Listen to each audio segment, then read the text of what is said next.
El Instituto de Democracia y Derechos Humanos de la PUC presenta Amigos con Derechos, un podcast para comprender cómo los derechos humanos impactan en nuestras vidas. Bienvenidos a un nuevo episodio.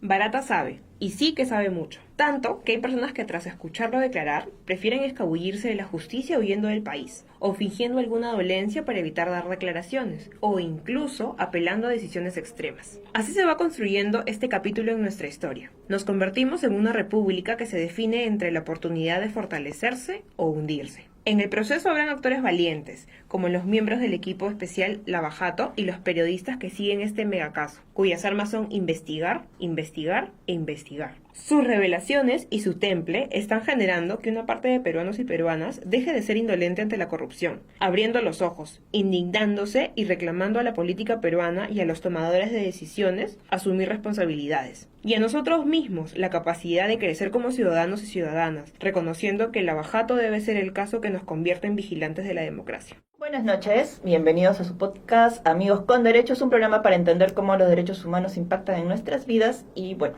yo soy Katy Subirana y soy su anfitriona en esta temporada. Estamos ya en el episodio 7 del año 2019 y hoy día estamos trabajando un tema que, bueno, hace bastantes meses nos tiene a todos en vilo e increíblemente todos estamos informados sobre el tema y todos estamos interesados en el tema. ¿Cuál es el tema? El caso Odebrecht. Y bueno, para este primer bloque, para hablar de las implicancias legales del caso Odebrecht y para ponerlos un poquito en cristiano después de toda la movida que ha habido las últimas semanas, tenemos con nosotros a Denise Rodríguez. Ella es politóloga y consultora en temas de corrupción. Muchas gracias por venir, Denise. Bienvenida. Gracias por la invitación.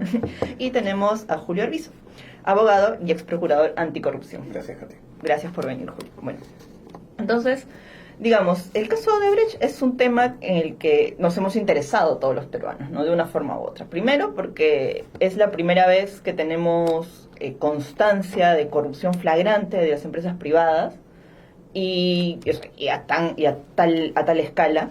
Y además porque, bueno, tenemos a... ¿Cuántos expresidentes están involucrados en el caso Odebrecht? Sí, todos los que están vivos, ¿no? Sí. Excepto, no, hay uno que Morales. Paniagua. Paniagua está muerto, ¿no? No, digo, creo que todos los expresidentes vivos están involucrados en el tema. No, tienes razón, Morales Bermúdez está vivo. Pero él tiene otros entripados Sí. judiciales, ¿no? Ya no llegó, no es de la época de Odebrecht. Pero bueno, sí,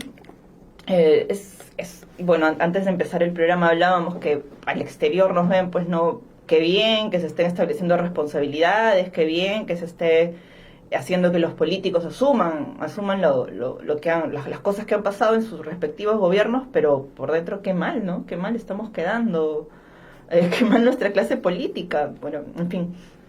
Pero bueno, Barata cantó la semana pasada y cantó una canción muy bonita, ¿no? Porque terminó dando luces sobre las cosas que comprometen específicamente al gobierno de Alan García, que en paz descanse, y al gobierno de Alejandro Toledo, que bueno, que está viviendo la vida loca en Estados Unidos, ¿no? Entonces, tras este terremoto, empecemos un poquito con Julio, tras estas cosas que ha dicho Barata, ¿cambia en algo el panorama tal como lo conocimos? ¿Qué son las cosas qué cosas se van a poder seguir adelante a partir de lo que ha dicho Barata? ¿Y qué cosas van a cambiar? A ver, yo creo que lo primero que esto impacta es en esta discusión sobre si el convenio con Odebrecht era o no útil. Uh-huh. Definitivamente lo es, ¿cierto? Ya no queda ninguna duda. En segundo lugar, había una serie de hipótesis que había presentado el Ministerio Público inicialmente que han quedado ratificadas con las declaraciones de Barata, más allá de que algunos digan que son un poco más de lo mismo. Uh-huh. Se requiere en esta actividad procesal, sobre todo cuando hablamos de derecho penal, se requiere que las declaraciones sean ratificadas por otras declaraciones o por documentos. En este caso, el personaje principal de la trama de corrupción de Lavajato en Perú, Barata, ¿no es cierto?, ha ratificado esas hipótesis iniciales del Ministerio Público, ha sostenido enfáticamente que todos los expresidentes en el último tiempo, o los candidatos con alguna oportunidad de victoria en las dos últimas elecciones generales, recibieron dinero de parte de Odebrecht, y en algunos casos quienes accedieron al poder recibieron además coimas por darle obras o licitaciones a Odebrecht. Entonces, creo que eso empieza a sentar un nuevo momento en la estrategia procesal del Ministerio Público. Y yo imagino que esta semana será muy ardua en el trabajo para iniciar los procesos. Recordemos que la mayoría de estas investigaciones son eso, precisamente, investigaciones preliminares previas al proceso penal, y seguramente en las próximas semanas tendremos ya procesos judiciales abiertos contra estas personas, y seguramente en algunos casos se ratificarán detenciones preliminares y en otros esas personas que están siendo imputadas tendrán que afrontar con arraigos más graves los procesos en su contra. Denise, tú que eres politóloga y que vienes evaluando el caso Lavajato de forma un poco especial, un poco cercana, ¿cuál es el impacto, el primer impacto que tú ves que pueden tener las declaraciones de Barata en nuestro sistema político? Bueno, sin duda lo que ha pasado es que ha un poco desbaratado ciertas estrategias, ciertos discursos en torno a no hay pruebas, estas son ideas, estas son percepciones, y básicamente lo que él dijo todo lo que tenía que decir, a pesar de que hubo un episodio donde ahí potencialmente se pudo querer ¿Silenciar? Manipular de manera sentimental, diría, ¿no? Un poco me hizo acordar El Padrino, película que me encanta. Sí. Pero bueno, él lo que dijo, y básicamente en lo que se basa en este tipo de sistemas premiales, es que tiene que decir toda la verdad y colaborar 100% a fin de conseguir una reducción de la pena o una serie de beneficios. Entonces él tenía que hacer lo que tuvo que hacer. Lo hizo, y bueno, tenemos una serie de portadas interesantes. También nos hace reflexionar sobre la percepción que hay sobre el uso o abuso de las prisiones preventivas, como en la medida preliminar, ¿no? Digamos, de manera muy fuerte. Hay muchas personas que no lo entienden, personas que no son de Perú. Por ejemplo, yo he venido entrevistando tanto gente de Perú como gente de fuera, y para personas que vienen del sistema del common law, por ejemplo, Estados Unidos, Inglaterra, les parece descabellado que hayan personas que no tengan sentencia y que sin embargo sean privadas de su libertad. Bienvenidos al Perú, ¿no? La historia del sistema penitenciario peruano, más o menos. Un poco sí. Ojo que a ver, sí, es verdad, el cambio de sistema provoca este tipo de reacciones y de sorpresas. Sin embargo, dentro de los países con este sistema, y hablo básicamente en este caso de los países de la región, hay realidades mucho más dramáticas que la peruana, sobre las que ya se ha pronunciado, por ejemplo, la Comisión Interamericana de Derechos Humanos. Hay países, yo vengo de Honduras, por ejemplo, y ese es uno de ellos, en los que algunos delitos no admiten sino prisión preventiva. Es decir, una vez que se instaura el proceso penal contra un sujeto, tiene que afrontarlo en detención. ¿No es cierto? Eso no ocurre acá. Y otro asunto sobre el que hay que discutir, que es un asunto en verdad antiguo, de hace 25 años, es que, claro, este es un problema que tiene un impacto enorme hace muchos años, que tiene un nivel que provoca un nivel de hacinamiento en las cárceles alucinante, sí, claro. Pero que en términos de la justicia o del subsistema anticorrupción no representa un porcentaje mínimo de los investigados o procesados por estos delitos. O sea, estas personas que están siendo hoy sometidas a investigaciones rigurosas, procesos penales intensos, y que tienen mucho dinero, vuelven a poner este tema sobre la agenda de manera interesada. Y creo que eso hay que advertirlo, hay que decirlo, y si esto regresa, que es saludable que regrese al debate público, que sea de manera orgánica y como debe ser, ¿no? Bueno, creo... es una opinión muy personal, ¿no? Estamos en un país en el que si algo no le pasa a una persona con cierto tipo de poder, sea económico, sea político, sea mediático, pues el tema no va agenda, ¿no? O sea, ¿cuántas personas están por delitos comunes en prisión y sin juzgar, tienen años sin ser juzgadas? ¿A quién le interesa? No, o sea, no es que es lo que hay, pero no es que nos conformemos con eso, sino que bueno que de alguna forma el tema se ponga en agenda. La cuestión es que no se trata de manera equivocada, no se trata sirviendo ciertos intereses. Y eso se ve cuando una de las soluciones es las modificaciones normativas, los proyectos de ley. Aquí tenemos, la ley es perfectamente clara, esto es un problema de interpretación, si quieres. Y claro, todos estamos conferidos de la facultad de ser críticos con las sentencias o las resoluciones, centremos ahí la discusión, no en el sistema o en el marco normativo. O no en personas específicas. Exacto. También, ¿no? Otra cosa que ocurre es este uso y manejo de las percepciones versus la realidad, ¿no? Y en Perú hay un abuso de las prisiones preventivas. En realidad nosotros a nivel de Sudamérica estamos a media tabla. Hay países que utilizan mucho más, nosotros tenemos un 39%. No es lo óptimo, pero ni hablar, estamos siendo los países que más la abusan, ¿no? Y estoy hablando solo de Sudamérica. A nivel mundial, también. Entonces, creo que también hay que verlo con una perspectiva más de otros países que, por ejemplo, tienen el caso Lavallato, otros países de la región, para ganar perspectiva de cómo se maneja esto también a nivel de medios, a nivel de percepciones y a nivel instrumental o de la retórica anticorrupción, ¿no? Pero lo que retomando un poco la pregunta que te hice hace un momento, no, todo esto no solamente el tema de la prisión preventiva, sino el hecho de que la justicia esté cayendo tan pesada en las cabezas de los partidos políticos o de los grupos políticos que todavía nos quedan vivos. No, de hecho tiene una repercusión, no tiene una repercusión en ese partido, en esa organización política o en ese intento de organización política, ¿no? ¿Cómo podríamos ver cuál va a ser el impacto o podríamos augurar de repente un impacto a largo plazo de la aplicación de la justicia sobre estos partidos? Bueno, sí, sin ir muy lejos, en tiempo y en espacio, el uso del discurso anticorrupción por personas que no necesariamente están comprometidas o cuyos actos hablan de ese compromiso, causó el origen de Berlusconi en el post-caso Manos Limpias en Italia, que fue una especie de lavallato, que involucró a la mafia, crimen organizado, hubieron 3 personas que se suicidaron, fue un gran caso hace unos 25 años. Y sin ir muy lejos, en Brasil, el actual presidente básicamente centró la campaña electoral como yo voy a luchar contra la corrupción versus el partido del presidente que está encarcelado. Y es una cosa que está hablando con colegas brasileños, les parece sumamente interesante, sorprendente que en Perú tengamos tantos expresidentes durante el funcionamiento de la compañía Odebrecht investigados versus solo uno que de alguna manera estaba purgando cárcel, ¿no? Y eso daba cuenta como aquí puede verse que la situación está de alguna manera descontrolada, pero democráticamente es controlada entre todas las fuerzas políticas. Cosa que en Brasil no muchas personas pueden decir que hasta el caso está politizado. Bueno, vamos a una pequeña pausa y regresamos después, seguimos con Denise y con Julio Arbizu. Vivimos rodeados de estímulos que nos generan emociones y predisponen nuestras actitudes y comportamientos. ¿Cómo lograr resultados diferenciados cuando se compite con todo ello? Inscríbete en el curso Comunicación para el Cambio de Comportamiento, dictado por María Beatriz Arce, y aprende cómo hacer marketing social. Encuentra más información en www.idepuc.pe.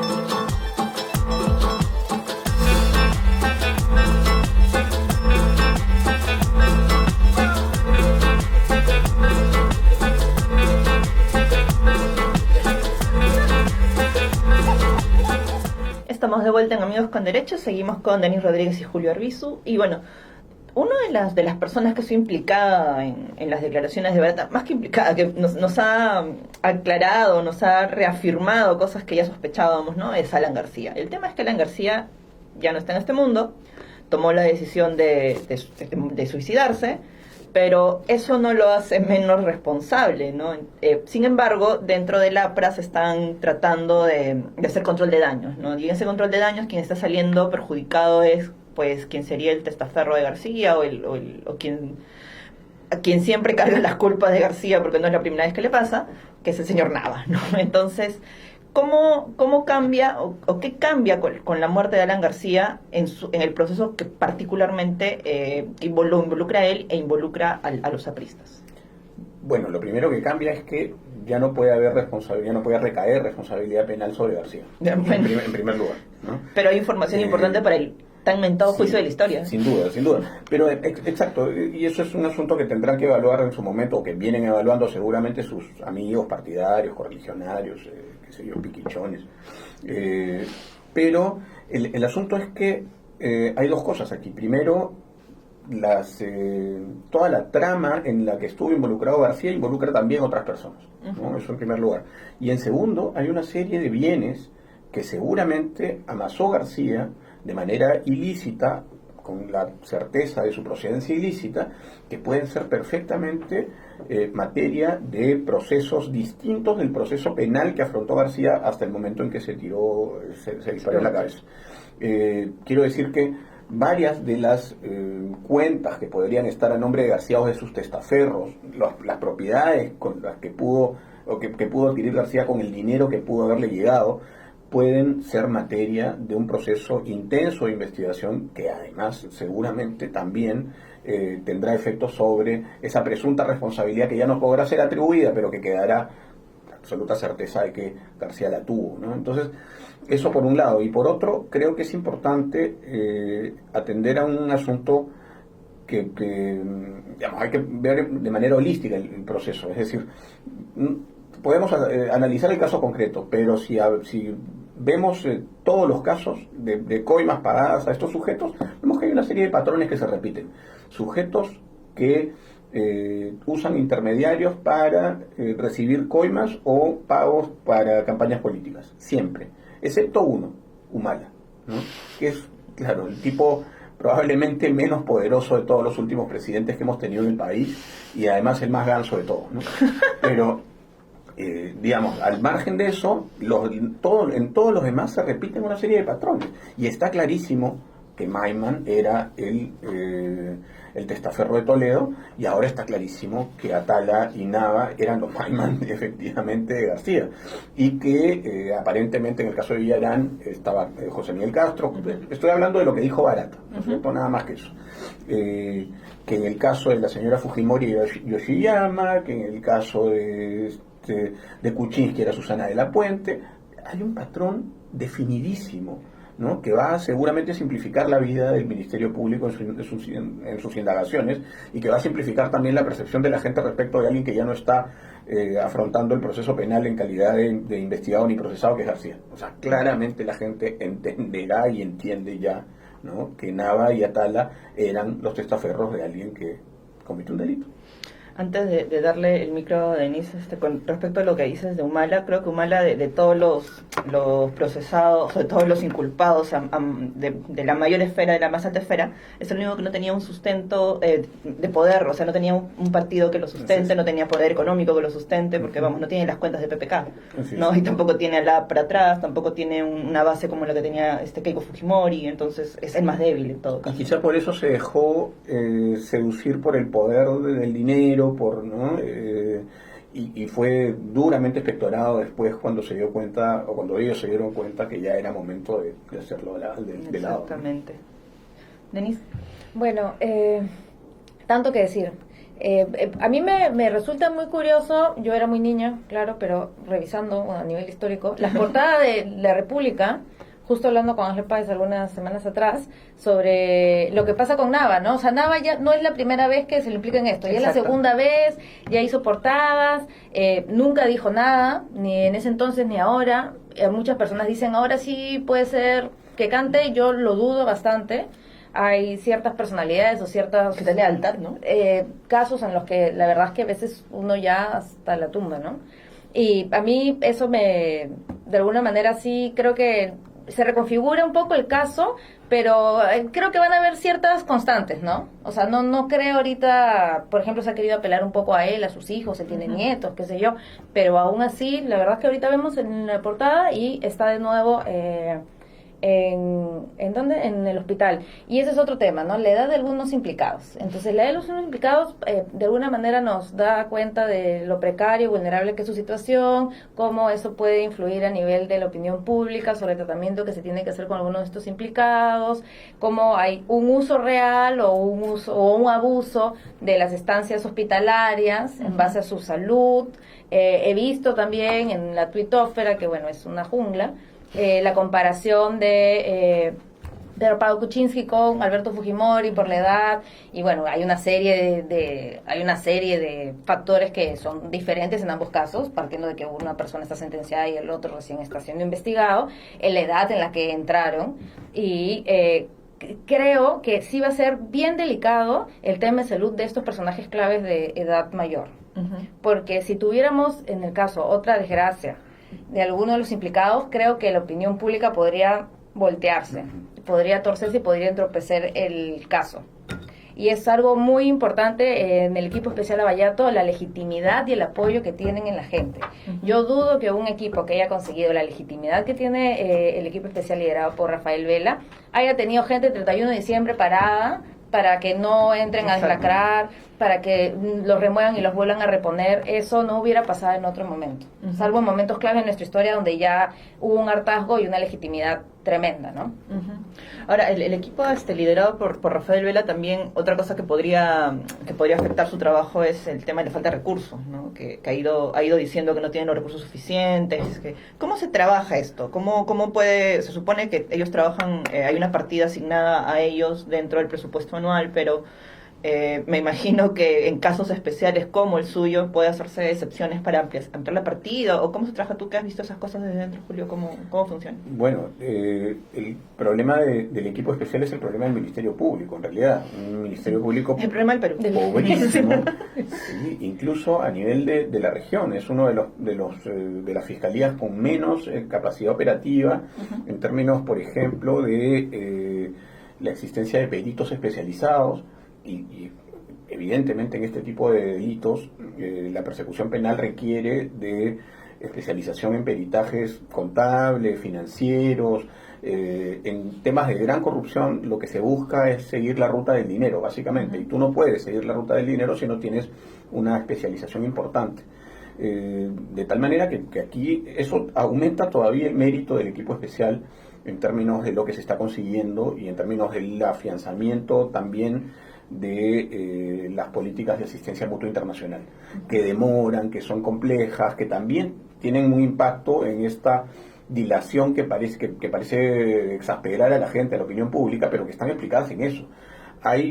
No hay capacidad operativa, y creo que bien haría el gobierno sí en pensar seriamente en una partida especial para que este equipo siga funcionando bien como hasta ahora. Y bueno, para cerrar un poquito ya este tema, antes de irnos por el tema final, Toledo es un tema importante porque hasta donde tengo entendido no es tan fácil traerlo, ¿no? O sea, es todo un trámite, pero también es un mensaje el que da Toledo al elegir pues quedarse allá, y ya ni siquiera es ser perseguido político, simplemente prefiere mutis, ¿no? Entonces, aunque su última aparición en medio fue bastante controversial, y siguiendo un poco la línea de comportamiento que tuvo, que aparece por un DUI, que es estar bajo la influencia de algún tipo de sustancia. Entonces, es bastante curioso, esas cosas sí, ahí sí tengo que decir la particularidad peruana, solo pasan en Perú. Alguien que se está escapando de la justicia por casos de gran corrupción y termina siendo arrestado lo agarran bajo la influencia del alcohol en las calles. Vía pública, sí. En San Francisco, donde está prohibido. Hay peores cosas, digamos, que pasan ahí. Entonces sí, bueno, ¿qué decir? ¿Cuántas personas, ahí ya dice el titular de Comercio hoy, ¿no? 10 procesados por el caso Odebrecht están prófugos. Entonces, eso me parece que conversa muy bien con el tema de, hay un abuso de la prisión preventiva. Sí. Bueno, estamos hablando de 10 que se han fugado. Entonces, no es poca cosa. Entonces, es tratando de manejar lo que podría parecer excesivo, obviamente es la última ratio, sin duda, pero de nuevo tenemos estos números. Y tenemos a alguien que no solo se escapa, sino que se escapa y hace literalmente lo que quiere. Entonces... Claro, y habría que preguntarse cuántos de los que están en condición de detenidos hoy, detención preliminar o prisión preventiva, realmente se puede cuestionar esas detenciones preliminares o prisiones preventivas. O sea, ¿son 10 acaso? Definitivamente no, son bastante menos. Entonces, claro, otra vez volvemos al tema de la narrativa que se ha instaurado a partir de una lógica de poder, ¿no? Este no es un problema de la justicia anticorrupción. No es un problema. Podemos discutirlo como un problema estructural de la justicia peruana, pero este no es un problema de la justicia anticorrupción, y eso creo que hay que manifestarlo cada vez que se pueda. No, también es que no estamos acostumbrados a que la justicia anticorrupción funcione, ¿no? O sea, digamos, históricamente, ¿cuántos casos de corrupción han sido? No, terrible. Yo he sido procurador anticorrupción. No he calzado el guante. Digamos, Pero, o sea, justamente porque he sido procurador anticorrupción, tú sabes que no es fácil a lo que te enfrentas. Estoy bromeando. De hecho, es empujar la piedra de Sísifo todo el tiempo, ¿no? Uh-huh. Y saber que normalmente lo que va a pasar es que vas a tener vas a tener problemas al momento de afrontar tu labor con seriedad, ¿no? Y uno de esos problemas es esta hegemonía informativa que ejercen algunos desde el poder y desde el dinero, ¿no? Claro que en el momento en el que tú estabas en la Procuraduría, también el sistema político estaba configurado de otra forma y de hecho tenían una voz mediática mucho más fuerte, ¿no? Sí. Y sí recuerdo muchas peleas tuyas en los medios, ¿no? Sí. Y bueno, para cerrar, ¿no? Se ha acusado, bueno, a todos los expresidentes, a excandidatos, a la exalcaldesa. Barata ha cantado todos los nombres, pero falta otro cantante en este escenario, ¿no? Que no es precisamente, no está relacionado directamente con Odebrecht, pero es OAS. No, OAS, y todos estamos esperando que por fin Castañeda caiga después de estas declaraciones, ¿no? ¿Qué podemos esperar de declaraciones en OAS? Bueno, bastante, esperanza, ¿no? Es un político que ha logrado estar de pie cuando todos han estado cayendo. Sí. Todo mayor o menor medida, ¿no? Y creo que lo de Piñero y que él haya dicho, bueno, sí, vamos a participar y es válido que participe y va a ser incluido en el caso peruano, es un signo bien optimista y da cuenta de cómo ahora la corrupción también está trascendiendo el territorio nacional y la importancia de las redes transnacionales anticorrupción, ¿no? Recordemos que este caso solo explota cuando Marcelo Odebrecht lo encaran en Estados Unidos y dice, bueno, sí, ha habido todas estas coimas, yo voy a colaborar, y ahí es donde explota. Yo creo que si no hubiera habido el efecto Estados Unidos, uh-huh, estaríamos hablando de otro gran caso que queda medio en nada. Entonces sí, creo que hay que resaltar el rol que juega, digamos, esta nueva... No sé si jurisdicción, pero digamos esta nueva red transnacional anticorrupción y la colaboración que hay en todos los países, que tenemos que recordar que no es la misma, como tú has estado en Honduras, en la región no es lo mismo, ¿no? En Colombia ha habido varios implicados fallecidos, en Chile se quejan mucho de que no llegan a ningún lado, entonces en Argentina, por ejemplo, quieren reabrir el caso, entonces... Sí creo que tendríamos que leerlo en base a eso y esperemos que lleguen las respuestas que muchas personas están buscando hace varios años. Uh-huh. Sí, ese es un asunto bien importante, bien interesante, ¿no? Ahora, yo quiero agregar un factor en ese emprendimiento anticorrupción regional o transnacional, que es el papel de la prensa de investigación, ¿verdad? En los últimos acontecimientos a los que hemos asistido en términos de corrupción institucional, de corrupción generalizada, no han sido ni los operadores de justicia, ni de oficio, ni los ciudadanos empoderados quienes han puesto en conocimiento de las instancias judiciales los casos de corrupción, ha sido la prensa de investigación, básicamente. Y creo que ese es un factor que hay que tomar en cuenta. En Honduras, por ejemplo, no existe la prensa de investigación, ya que hablábamos de Honduras. Y claro, entonces Honduras, que en los últimos gobiernos hubo una cantidad de concesiones para Odebrecht, no tiene ningún caso investigándose en términos de esta trama de corrupción regional. Eso dice mucho, ¿no? Ahora, lo de Piñero, lo de OAS, creo que habla también de estar demasiado circunscritos al tema de Odebrecht, cuando en verdad esto ha sido una trama bastante más amplia de corrupción que involucra a otras empresas brasileñas, uh-huh, y en el caso del Perú también peruanas. Uh-huh. Y lo que dice es que felizmente existe la delación premiada, felizmente existe en el Perú el sistema o estos sistemas premiales, uh-huh, porque de otra manera no hay forma de conocer lo que pasó en este tipo de organizaciones criminales. Son, como decimos los penalistas, los delitos que se cometen a la luz de estas organizaciones son delitos de escenario cerrado. No hay forma de saber qué pasó si no es que alguien de la organización dice qué pasó. Y eso es fundamental entenderlo y es fundamental transmitirlo, ¿no? Y es fundamental celebrarlo a estas alturas, ¿no? Con todo lo que hemos logrado gracias a eso, ¿no? Bueno, punto para el sistema y punto para la prensa de investigación. Y bueno, muchas gracias Julio, muchas gracias Denise por estar aquí con nosotros en este primer bloque. Vamos a una pausa y regresamos justamente con un periodista de investigación. Ángel Páez, jefe de la unidad de investigación del diario La República. Con él vamos a hablar del papel de la prensa en todo este entripado.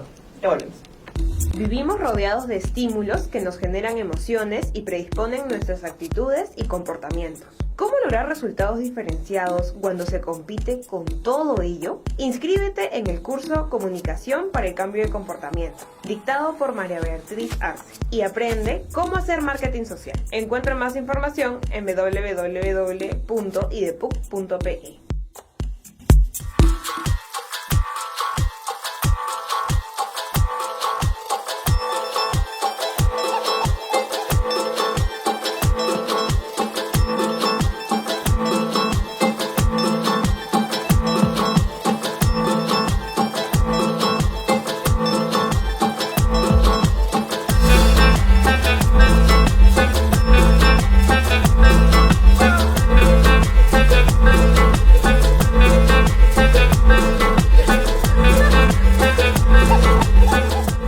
IDEPUC.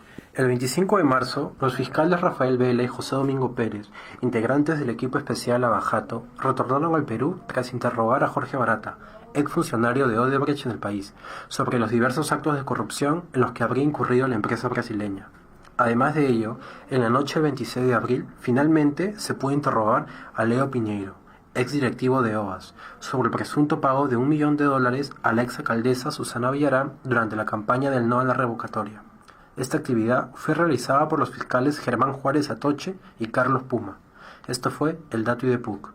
Y bueno, estamos de vuelta aquí con Amigos con Derechos, un podcast para entender cómo los derechos humanos impactan en nuestras vidas, y hoy estamos tocando un tema que ha impactado muchísimo en nuestras vidas, ¿no? El caso Lavajato, el caso Odebrecht y bueno, otras empresas involucradas también en esta red de corrupción. Y bueno, ahora estamos con un periodista de larga trayectoria, el señor Ángel Páez, jefe de la Unidad de Investigación del Diario de la República. Ángel, muchísimas gracias por estar aquí, por compartir tu experiencia con nosotros. Un placer. El placer es nuestro, créeme.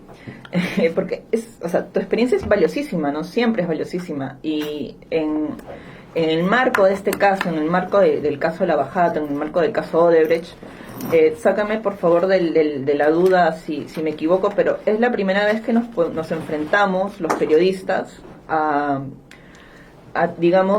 que la corrupción empresarios políticos se vea descubierta a estos niveles, ¿o me equivoco? Al nivel que vemos ahora, no, pero un antecedente inmediato es el caso Fujimori Montesinos, uh-huh, en el que se abordan una serie de investigaciones, aparte de los crímenes y los robos conocidos. Hay una serie de adquisiciones o contrataciones, uh-huh, ¿no?, que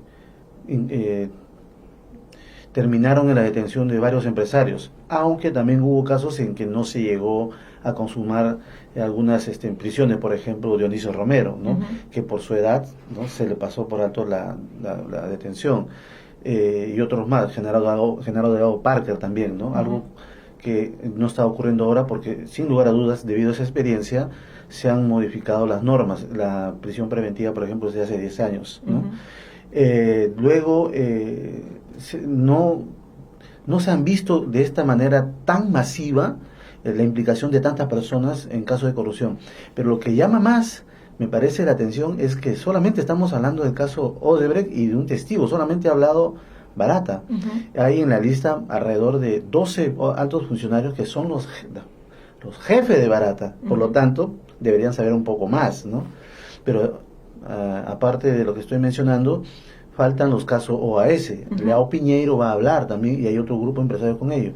Falta Andrade Gutiérrez, falta Engevix, uh-huh, falta Andrade Gutiérrez, y es una decena de empresas, por lo que entiendo que esto va a abarcar por lo menos unos 150 personas o quizás más, ¿no?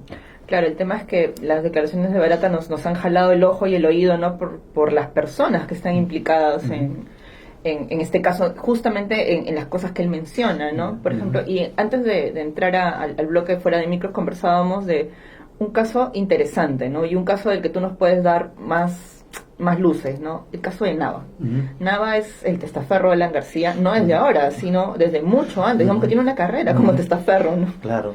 Estaba revisando los archivos del diario y cuando encontré un titular que decía: ex secretario de Alan cae preso. Se refería a Nava porque había sido detenido a raíz de una investigación sobre fraude en la Mutual Perú, que tenía capitales estatales, capitales públicos, y donde él fue presidente, ¿no? Y veo, leyendo las historias, decía: Nava se va a una clínica. Es exactamente lo que está pidiendo ahora, pero al final se lo impidieron, ¿no? Nava dice que es perseguido político, ¿no? Nava dice que no sabía nada. Y, o sea, se repiten tantas cosas de hace tantos años que eso, evidentemente, para cualquier especialista en crimen organizado o en corrupción de funcionarios, se trata de patrones reiterativos, ¿no? Hablamos con una persona que lo conoció en Ascope y él decía: este señor Nava y su familia eran de clase muy de media para abajo, ¿no? Es más, ellos vendían dulces en la puerta de la casa, ¿no? Y lo que más me sorprendió, dice esta fuente, es que cuando lo encuentro en el primer gobierno, él ya, el primer gobierno de la García ya tenía una casa en La Molina. Efectivamente, buscando registros públicos, ya se había comprado un terreno y una vivienda.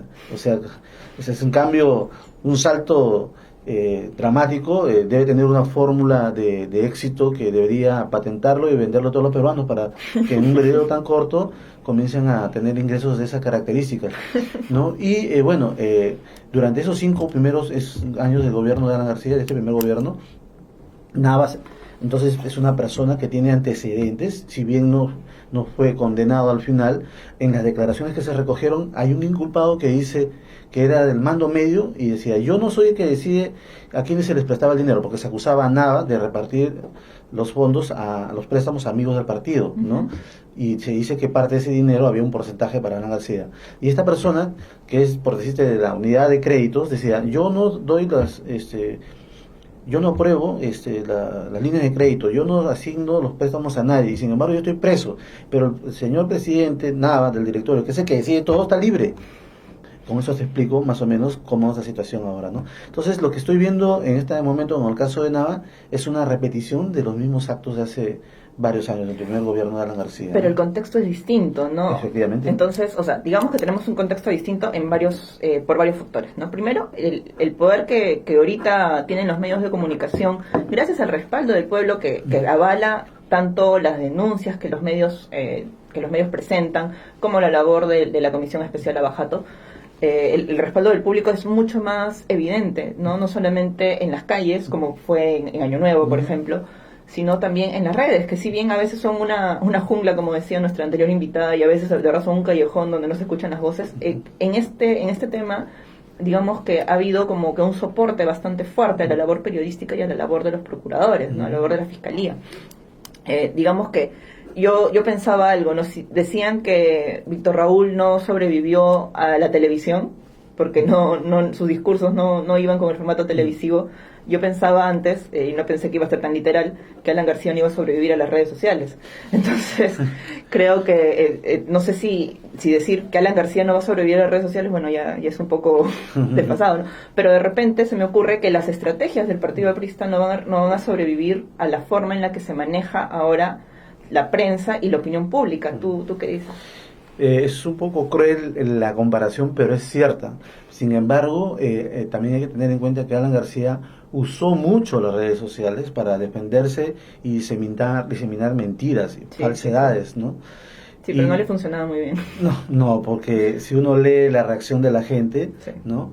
Y además también usó mucho los medios. Hay que recordar que su despedida, entre comillas, fue después de conceder dos entrevistas a 2 medios importantes el mismo día, algo un poco usual en él, ¿no? Él vivía en un mundo propio, en un mundo en el que evidentemente el primer lugar de importancia estaba él, en el segundo también él, y en el tercero se repetía el mismo, ¿no? Y respecto a las redes, quería decir, hemos entrevistado a su secretario Ricardo Pinedo, y él era el que manejaba las redes. Eso explica por qué varios, entre ellos yo, no eran bloqueados, ¿no? ¿No? Porque Alan García no le daba mucho tiempo para hacer esas cosas, pero en fin, considero que sí, la gran diferencia respecto al periodo que hemos mencionado en el que enfrentó su primer juicio por corrupción, Nava, Ahora ahí los medios están muy desarrollados y bueno, estamos viviendo un ecosistema de comunicación bastante interesante en el que el emisor ya no es el clásico ente pasivo, ahora está en condiciones de emitir opinión, de reclamar, de exigir, de protestar, de demandar, y el respaldo que ha recibido este equipo de fiscales y de jueces que están detrás del caso ha sido muy importante y se manifiesta no solamente en las calles, sino también en las redes, y por intermedio de las redes en los medios de comunicación. Y esto ha permitido que varios medios de comunicación, y ya no los tradicionales, televisión, radio y prensa escrita, sino las plataformas digitales, ¿no? Que están siguiendo paso a paso las 24 horas, porque es algo que es muy interesante. Ya los medios están dejando de lado los famosos cierres de edición. Ahora ya no hay cierre de edición. Si la noticia está vigente las 24 horas en las redes sociales, en las plataformas digitales, entonces los periodistas tenemos la oportunidad de poner más al tanto a los ciudadanos con la información conforme vamos verificando y encontrando o descubriendo las 24 horas del día. Creo que eso ha contribuido muchísimo para que las autoridades sientan este respaldo. Pero si no lo hacían, también iban a sentir el gran rechazo de la gente, ¿no? Claro. Como ahora que hablamos, ¿no?, de la nueva configuración con la que trabajamos los periodistas y con la que nos relacionamos con los ciudadanos, ¿no? El papel si bien el caso explotó más o menos como recordábamos en el bloque anterior, cuando Marcelo Odebrecht en Estados Unidos es detenido e interpelado, el papel que ha cumplido la prensa también es muy importante para las revelaciones que se han ido dando, ¿no? Y también ha sido de gran soporte para la Fiscalía, ¿no? ¿Me puedes contar un poquito cómo ha sido este proceso de involucrarte en la investigación del caso de Lava Jato? Claro, nosotros en la Unidad de Investigación de la República tenemos dos líneas de trabajo muy diferenciadas. La primera es la cobertura en profundidad de los hechos de coyuntura, ¿no? Caso Odebrecht, por ejemplo, cuellos blancos, etcétera, ¿no? Y la segunda línea de trabajo consiste en hacer nuestras propias investigaciones con nuestras propias fuentes.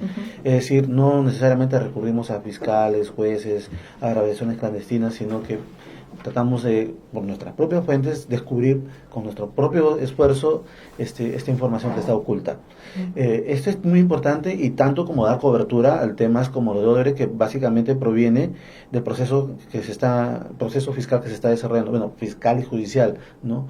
Y lo que hacemos es estar muy pendientes de la evolución de las declaraciones y del proceso judicial, para encontrar ángulos que investigar. Por ejemplo, hay un nombre de un funcionario o el nombre de una empresa, y entonces hacemos, a ver, si según Barata el Club de la Construcción está integrado por estas 6 empresas, hacemos inmediatamente una indagación para saber cuántas contrataciones en ese periodo que él ha dicho, 2012 al 2016, ganaron estas empresas, porque se entiende, según Barata, que esa fue una repartición, y de esa manera, una vez que vemos quiénes son las empresas que han ganado estas licitaciones, buscamos a los funcionarios que intervinieron, y hemos encontrado que, por ejemplo, varios se repiten. Entonces, hay un funcionario, por ejemplo, que estuvo 10 años, ¿no?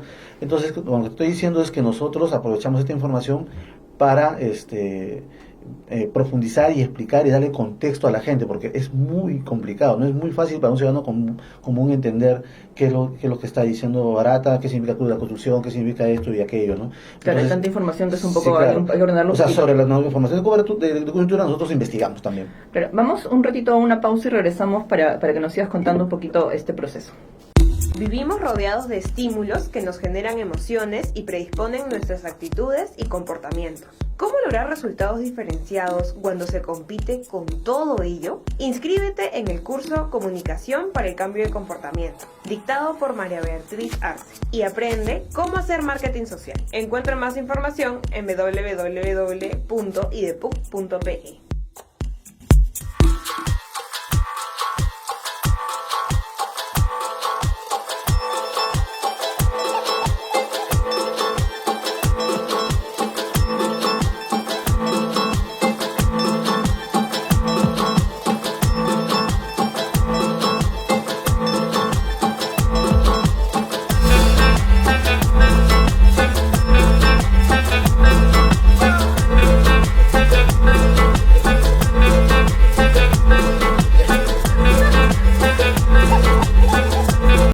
Estamos de vuelta en Amigos con Derechos, un podcast para entender cómo los derechos humanos impactan en nuestras vidas, y estamos conversando con Ángel Páez. Antes de ir a la pausa, estábamos conversando sobre la importancia de contextualizar a la gente, ¿no? Porque, claro, estamos en una época de abundancia, sobreabundancia de información, ¿no? Entonces, esto complica un poco nuestro trabajo como periodistas, ¿no? Ya, me refiero, por ejemplo, cuando la gente me escucha mencionar a Barata o que fulano de tal es Miguel Atala. ¿Quién es Miguel Atala respecto a Alan García? O cuando dice Luis Nava, ¿quién es Luisa Nava respecto a Alan García? Entonces la información circula y da vueltas, dando a entender que la gente ya sabe. Y entonces no es así. Son muy pocos los medios los que hemos hecho una indagación profunda sobre el background de estas personas, ¿no? Y hemos demostrado, por ejemplo, yo recuerdo que 1 o 2 días antes de lo que declaró Barata, hicimos una investigación en la que demostraron los estrechos vínculos que habían entre los tres, entre Alan García y Nava y Atala, lo que de alguna manera explicaba por qué estas cuentas estaban a nombre de ellos y por qué tienen el perfil de haber actuado como testaferros, ¿me entiendes? Ya. Eso es un trabajo que lo hacemos por iniciativa propia, en el sentido de ir más allá de la simple consignación de las declaraciones de las personas, claro, o del recuento de documentos de manifestaciones, testimonios o de actividades que hace el Poder Judicial o el Ministerio Público. Es un trabajo bastante intenso. Debido a las características de este caso, hemos incrementado horas de trabajo y días de trabajo, ¿no? Claro.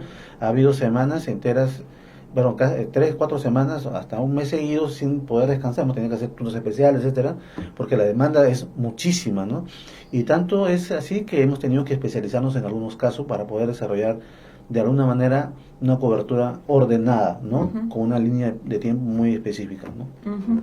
En ese sentido también me parece interesante recalcar que son diferentes medios, o sea, todos los medios lo han cubierto, ¿no? Pero algunos medios lo han cubierto de manera de repente más seria, otros de repente se han dejado ganar un poco por el no sé si decir sentimentalismo o cómo llamarlo específicamente, ¿no? Ante lo que hizo el señor Alan García, ¿no? Olvidando que es una persona que estaba procesada, ¿no? Mejor dicho, que estaba investigada.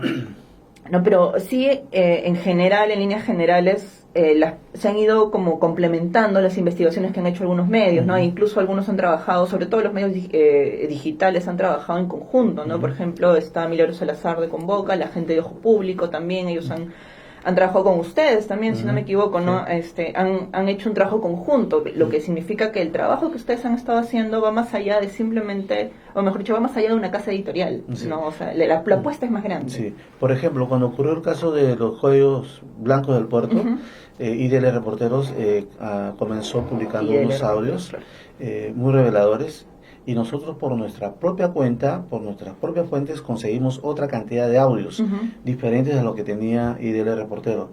Como era tal cantidad, nosotros decidimos en la Unidad de Investigación de la República compartirlo con las plataformas digitales Huayca y Ojo Público y Convoca. Nos repartimos el material y cada uno iba a desgrabarlo, transcribirlo, analizarlo, verificarlo, corroborarlo y documentarlo. Y así sacamos una serie de grandes reportajes que contribuyeron a la detención de varias personas, a la institución de otras y a la apertura de nuevos casos de este mismo tema de los cuellos blancos, que es gigantesco, ¿no? Y que todavía debido al caso ha quedado en segundo plano, pero tiene una cantidad de ángulos para abordar.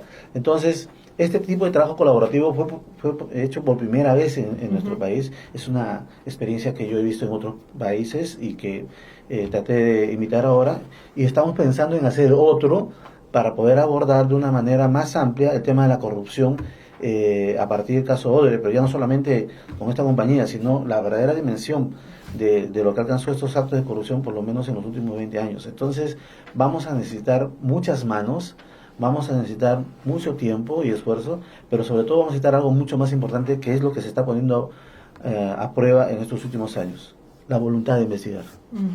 Y justamente esa voluntad de investigar a veces nos lleva a enfrentarnos a ciertos riesgos, ¿no? Como, digamos, tú tienes una carrera bastante importante y en la que has cubierto casos bastante álgidos, temas bastante álgidos.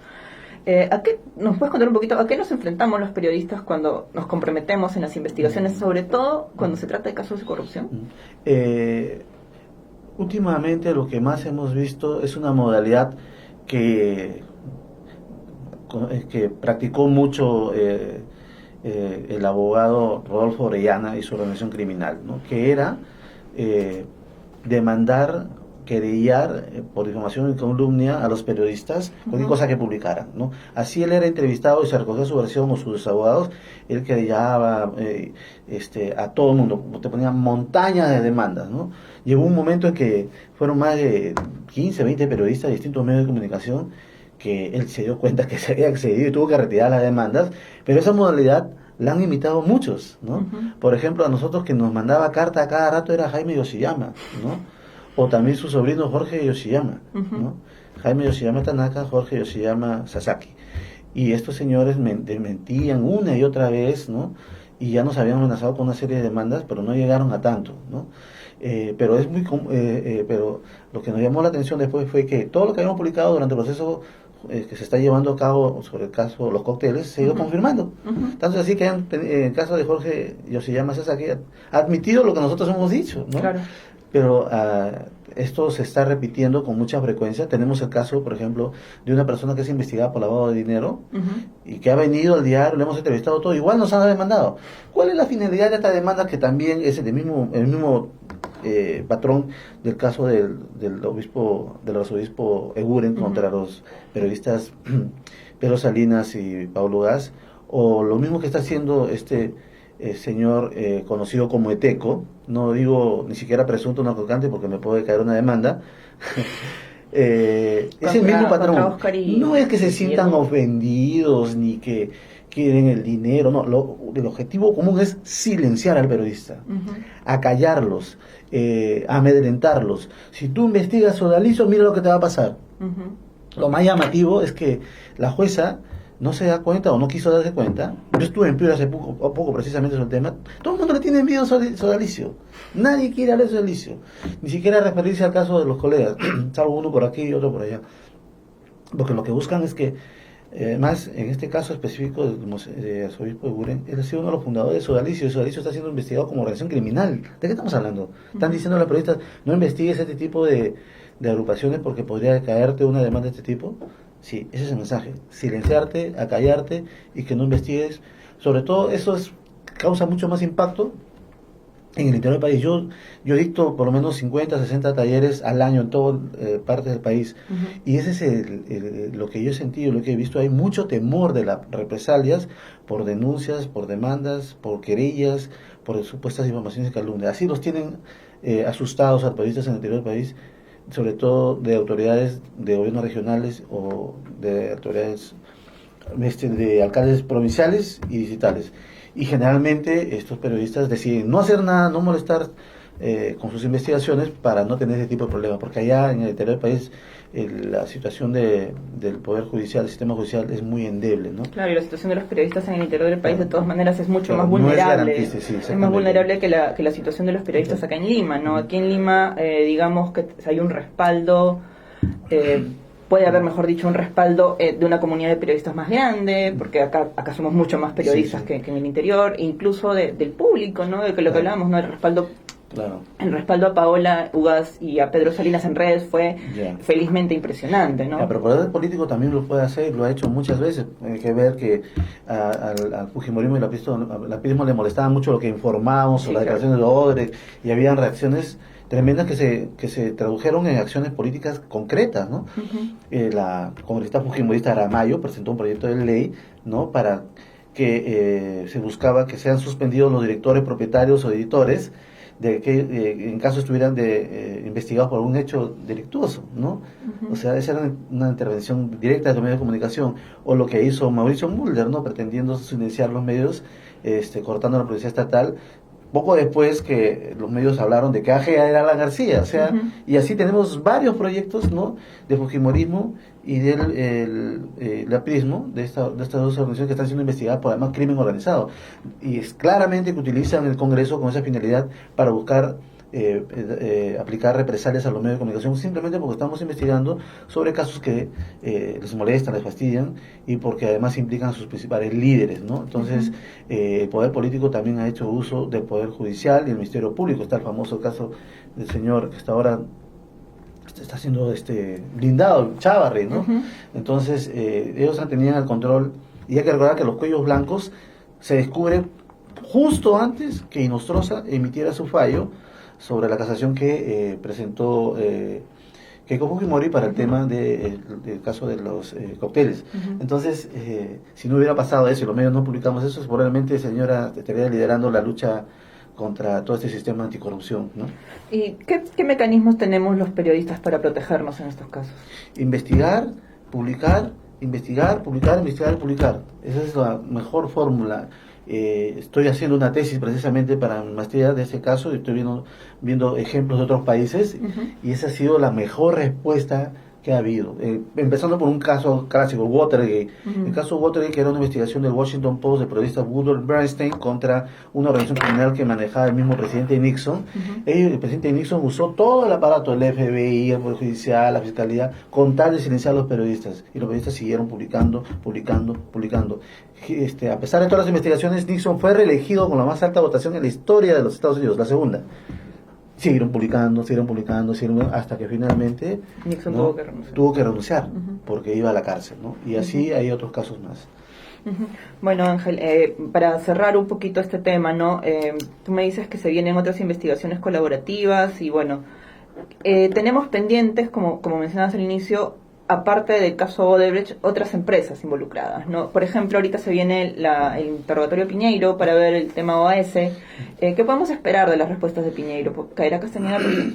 Bueno, ya hay un proceso que está abierto, hay una colaboradora eficaz, que fue la directora de inversiones de Castañeda, que fue lo que pasa es que a Piñeiro le encuentran en su agenda igual que a Odebrecht, Marcelo Odebrecht, y le encuentran reuniones, citas, encuentros entre esta señora, cuyo nombre no me acuerdo, fue portada de caretas, ¿ya? Y que está muy tatuada por todas partes, tiene una vida muy interesante, se puede ver en Facebook.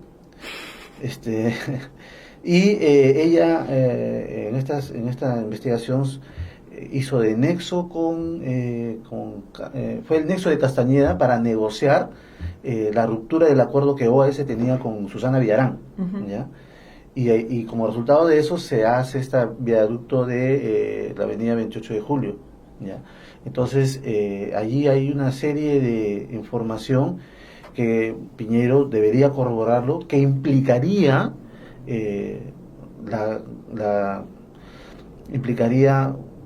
muy probablemente una acusación contra Luis Castañeda Alonso, en este caso específico, ¿no? En este caso específico. Bueno, vamos a ver si en este caso específico por fin creo que hay suficientes indicios, ¿no? Sí, bueno, no es la primera vez que hay suficientes indicios contra Luis Castañeda y ha salido bien librado antes. Claro, se salvó del caso Comunicore, ¿no? Increíblemente, ¿no? Una cantidad de evidencias, ¿no? Pero creo que ahora el contexto es realmente diferente. vergonzoso eso. Totalmente, y creo que se debería revisar ese caso otra vez. Sí, bueno Ángel, muchísimas gracias por estar aquí, de verdad ha sido muy aleccionador conversar contigo. Bueno, muchísimas gracias a todos los que nos escuchan, a los que nos siguen por Facebook Live también. Y bueno, esto fue Amigos con Derechos, un podcast para entender cómo los derechos humanos impactan en nuestras vidas, producido por el Instituto de Derechos Humanos de la Católica. Mi nombre es Katy Subirana y nos escuchamos en el próximo programa. Hasta aquí llegamos con este episodio de Amigos con Derechos, un podcast para comprender cómo los derechos humanos impactan en nuestras vidas. Amigos con Derechos es producido por el Instituto de Democracia y Derechos Humanos de la PUC. El programa es conducido por Katy Subirana, producido y mezclado por Gabriela Quevedo y Rosdel Heredia. El equipo lo dirige Patricia Barrantes. El diseño de la música es cortesía de Danzai. Si te gustó este episodio, puedes volverlo a escuchar todos los martes desde Zona PUC, además de seguirlo por el Facebook del IDEPUC, donde nos encuentras como @IDEPUC.